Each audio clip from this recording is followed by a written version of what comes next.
Hey K-popers, and welcome back to Hallyu. Today we're talking about a question that does not have a right answer. What are the K-pop generations? We'll start by walking through the history of K-pop year by year and seeing how a traditional definition of each generation would look, and then we'll see how we could also classify them by their feel. Next we'll talk about a rather unorthodox way to look at the generations of K-pop, and finally look to the future at what might be just around the corner. Before we get started, I want to quickly thank Hallyu's honorary producers. If you want to show off your bias group here, share your pics in weekly videos, and join a vibrant Discord community with watch parties, custom emoji, and more, all you need to do is support Hallyu on Patreon. So first, let's try and look at the generations from kind of a high level, taking into consideration K-pop and the Hallyu wave as a whole. This way we'll try and define the generations chronologically based on that, and we'll start with the first generation. The beginning of the first generation is pretty open to interpretation, but I think it makes the most sense to consider it 1992, when Seo-taiji and boys began experimenting with lots of Western genres and influences. This is when the idea of K-pop really began, and it spurred on the creation of the first true boy group in K-pop, that being HOT, formed by SM Entertainment. SM of course would also form SES in 1997, and then they got some competition in the form of the Daesung franchise, aka DSP Media. DSP formed the boy group Setchkis and the girl group Finkel, who among other groups would begin the journey of making this new experimental and foreign musical style mainstream. The end of the first generation to me is about the year 2006, when you have the Hallyu wave really spreading into China, Japan, and other Southeast Asian countries thanks not only to K-pop but also to Korean dramas. And that brings us to the second generation starting in 2007, often referred to by many as the golden age of K-pop. This was an incredible time for K-pop, with countless iconic groups getting their start. By this point, SM and DSP were joined by other big players like YG, JYP, and Q, and it saw the debut of groups like Girls' Generation, TVXQ, Kara, Super Junior, Wonder Girls, 4 Minute, Big Bang, and others. The second generation is when K-pop really started being commercialized, and that special formula for success was finally starting to coalesce. This was actually a very tough time economically in Korea, but this new industry of idols and K-pop with its new business model and way to create and promote music became very profitable. It was one of the most successful industries during that recession, and it was helped by the fact that promotions were being rapidly expanded beyond your typical release from the first generation. Groups would have well-defined promotion cycles with reality appearances, radio shows, live fan sign events, showcases, tours, and more. Idols were starting to land roles in dramas and on TV programs as well, and all of this extra digital content was allowing international fans to really find groups and start following them, especially with the rising popularity of YouTube that allowed music videos to be watched over and over and over again for free. And the product itself was getting a lot better too. Choreography was becoming more sophisticated, much more intricate box sets were being made to level up the video quality of MVs, and more. And with the very strong success of the early second generation, labels immediately started jumping on more opportunities by debuting more groups, which led to groups like SHINee, 2PM, A-Pink, FX, Miss A, and Sistar, among others. For me, the end of the second generation is around the year 2011, with the third generation kicking off with a bang in 2012 thanks to Gangnam Style. Whether or not you think Psy's music is actually indicative of most other K-pop, Psy brought K-pop into the homes of everyone around the world, and that spearheaded a big trend in the third generation: social media. The third generation is really when K-pop companies started realizing how much potential was out there internationally, and they started focusing on making sure groups had concepts and images to market globally. You also had a lot of groups take on origin stories, lore, and other context to build a richer universe around the group. Sometimes that worked, and sometimes it didn't. I'm looking at you, EXO. Anyways, as I mentioned, social media became a big part of the promotions. Platforms like Twitter and Facebook allowed fans around the world to engage with their favorite idols and groups like never before. So many huge groups debuted in this generation, including BTS, TWICE, Red Velvet, EXO, Blackpink, GFriend, VIXX, 17, GOT7, Uju and NCT, just to name a few. And the overall content packages were getting very polished. The MV quality was significantly improved and in high definition. We started regularly getting choreography versions, more YouTube content like behind the scenes clips, more merch becoming available, and of course more tours, live events, and conventions like KCON. Another big factor as the third generation neared its end was the introduction of survival shows. Produce 101 and 16, which spawned IOI and TWICE respectively, were immensely successful, and it was a huge paradigm shift that made the entire industry look and pay attention. These kinds of shows allowed fans to feel really connected and involved right from the group's inception, and looking back over the years since then, it's clear that survival shows have continued to be a huge part of new group debuts.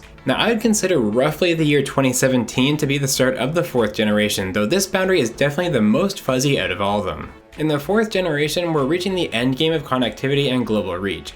K-pop is obviously still based in South Korea, but it truly is global. We have advanced digital platforms like Universe, Weverse, VLive, Bubble, TikTok, and more that allow fans to be unbelievably connected to idols and groups. K-pop songs are consistently charting on the most prestigious charts in the US, groups are frequently traveling to go on tour in Western countries, and K-pop is just constantly in the global news. At this point, the content and promotion cycles are so complex and varied that there are basically no more boundaries anymore, whether you're an international fan or not. Comebacks for big name groups have multi-million-dollar budgets, albums are selling in millions for top tier groups, and we're seeing records being broken regularly in Korea and beyond. Groups like ITZY, LOONA, Tomorrow by Together, Stray Kids, Treasure, aespa, and more are pushing K-pop to the very limits of what it can be. Now, with that walkthrough history complete, let's talk about a far less concrete way of looking at the generations. Because there's this really weird and tangible thing that happens that I'm sure most longtime K-pop fans have experienced, where you can just look at a song and say, yep, that's a second gen song, or yep, that's a third generation song. For example, when you look at EXID's Up and Down, it's immediately obvious that it's a third generation girl group comeback.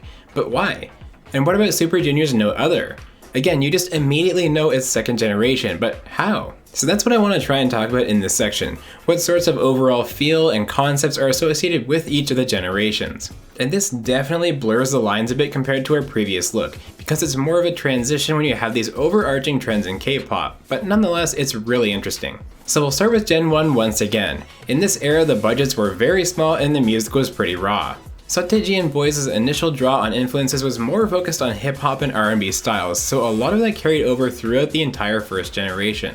When you see a first gen release, you'll often see a very simplistic music video with very basic sets and backgrounds. The camera work will be very inspired by 90s pop music videos, and of course you have very distinct hairstyles, baggy clothing, and hip-hop inspired outfits. The choreography is also very simple, and a lot of structures or types of moves are very different than what you'd see in a more modern release. So how did that evolve as the second generation rolled in? Well, music videos in the second generation really leveled up, going from very basic backgrounds to multiple sets with very pronounced costumes. And sure, in hindsight you can kinda unlock the extensive use of box sets, but look at the amount of detail and effort in those sets compared to the first generation. It was definitely a big step forward that really allowed artists to start defining their own image and concept for a release. And many of those concepts were about being lighthearted, fun, and sugary sweet. There seemed to be a goal in the second generation of making idols more approachable and real, and there are many comebacks where the idols are just having fun and not taking themselves too seriously, which I definitely miss nowadays. In terms of the music, there was a lot of cute concepts to accompany this idea, mostly with girl groups, but boy groups had their fair share too. But this was also the age when mainstream pop, EDM, and rave music started becoming popular, and this was very much embraced in K-pop as well. Songs like 4 Minutes Hot Issue, Tiara's Bop Beep Bop Beep, and Sistar's Push Push are great examples of this, and yes, there was autotune. On a personal note, I find it hilarious at how excessive the autotune use was in some songs. I mean, Hyolyn and Sistar does not need to be autotuned. And one last point before moving on is about the choreography. There was a clear step forward in planning out choreo for releases in the second generation, and so many iconic dance moves came out of this generation. Alright, now let's talk about the third generation, which definitely kept the fun going in lots of imaginative new ways. For me, the first thing I immediately think of when it comes to third gen K-pop is bright pastel colors. There are so many concepts and MVs with these gorgeous eye-popping color palettes that really pull you into the video. And it really didn't matter the concept. Even boy groups that trended more towards bad boy type of comebacks had bright releases like Monsta X's Rush or Block B's Her. We also really saw the emergence of the summer comeback as an annual tradition in the third generation. As I talked about in my deep dive for the group, Sistar were really a big reason for this, but once it became common there were lots of Song of Summer type comebacks, notably from AOA with Heart Attack and Good Luck. And of course that leads into another trend that we saw with some of the more mature girl groups, most of whom had debuted in the second generation, which is sexy concepts. Now there can definitely be a range of sexy concepts, with most being tasteful and more towards the elegant side, but this was definitely a phase that we saw in the third gen that has died down in recent years given just how young debuting groups are nowadays. And that takes us to the fourth generation, where we currently reside in the timeline of K-pop. It's no secret that for girl groups there was a big shift to girl crush style concepts as the 4th generation really took hold.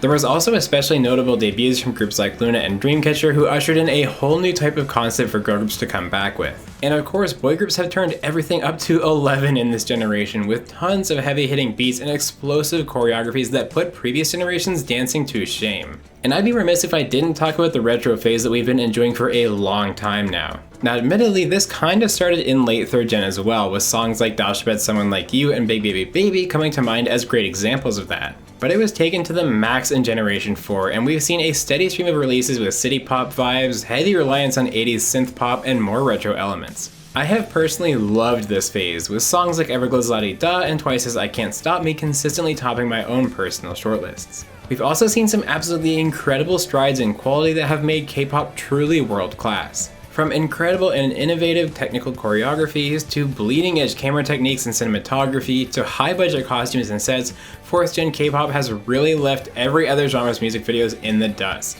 And though this trend started in 3rd gen with groups like Pristin, 17, and BTS, we've been increasingly seeing artists get involved in creating their own music, as well as demand from fans for that to keep happening. So I think we've pretty much covered the big characteristics of each generation there, but I have one last way of looking at the generations that I do want to talk about. Now, to be clear, I am not saying this is how generations are or should be defined, but I think it's an interesting, if not unorthodox, way to look at things that actually isn't that far off from the truth. So what is it? Well, what if we look at the generations by when the biggest labels of the time made new groups? On the surface, this might seem kind of arbitrary, but it does make sense that if there's something new a label wants to do or some strategy they want to try that's radically different, they might choose to wait and start it with a new group. So where does that actually leave us? Well, as we discussed, groups in the 1st generation basically began with SM forming HOT, then SES, and DSP joining the party by forming Finkel and Suchkis. So this would mark the 1st generation's real start at around 1996. When did it end? Well, for that we need to look at the next crop of groups from the big labels. And at this point the landscape had changed a bit, and we have the OG Big Four: SM, JYP, DSP, and YG. SM debuted Girls' Generation and Super Junior, JYP debuted Wonder Girls and 2AM 2PM, DSP debuted Kara, and YG of course debuted Big Bang and 2NE1. So if you look at those debuts, they average out to 2007, give or take a year or two, meaning the 1st generation would have ended in 2006 and the 2nd generation starting in 2007. This is actually surprisingly accurate, so let's see how it does in the 3rd generation. The Big Four has not changed much at this point, with the only real difference being that DSP is kind of floundering at this point given Rainbow hadn't done as well as hoped and they didn't debut a boy group. Nevertheless, we get the next generation, which is Red Velvet and NCT from SM, Day6 and Twice from JYP, Winner, iKON, and Blackpink from YG, and of course April from DSP. All these debuts are pretty close together and definitely center around the year 2015, which is a lot later than the 2012 start that we talked about earlier. I would argue this difference is mostly due to the huge success of the 2nd generation groups, as they kind of just evolved with the times, and overall the Big Four felt there wasn't a need for new groups. And then for the 4th generation, we of course have aespa from SM, ITZY and Stray Kids from JYP, Treasure from YG, and the new big label in town HYBE debuting Tomorrow by Together. These groups are actually much more spread out in their debuts, but on average they hover around 2019, which is once again a couple of years later than what we had initially discussed. So now that we've looked at K-pop generations from all those different angles, I want to look ahead to the future and leave you guys with a few questions. As I just mentioned, the 4th generation groups debuted across several years, whereas in the 2nd generation there was a clear class of new groups in 2007 that grew to dominate the scene for many years to come. So my first question is this: will there even be a 5th generation of K-pop? Or are we seeing so much fluidity between online platforms, new companies cropping up, and global engagement that there's just a spectrum of K-pop now? Personally, I do think we will still have a concrete 5th generation, but you're gonna have to look at it how we did the 2nd time around, by its feel. I think we've been in this girl crush retro inspired phase for quite a while now, and if you count the 4th generation as starting in 2017, we are well due for a big change up in the industry. So what could come next? I have absolutely no idea, but I have a hunch that much like with fashion, we might start to see a cycle emerging where influences and styles from previous generations are starting to re-emerge with modern technology and production values. A great example of this would be Tempest's debut Bad News, which channeled a lot of 3rd gen vibes from songs like Monsta X's Rush. And as I mentioned in my Adore deep dive, I think that we should be watching Min Hee Jin's upcoming 2022 girl group debut very closely.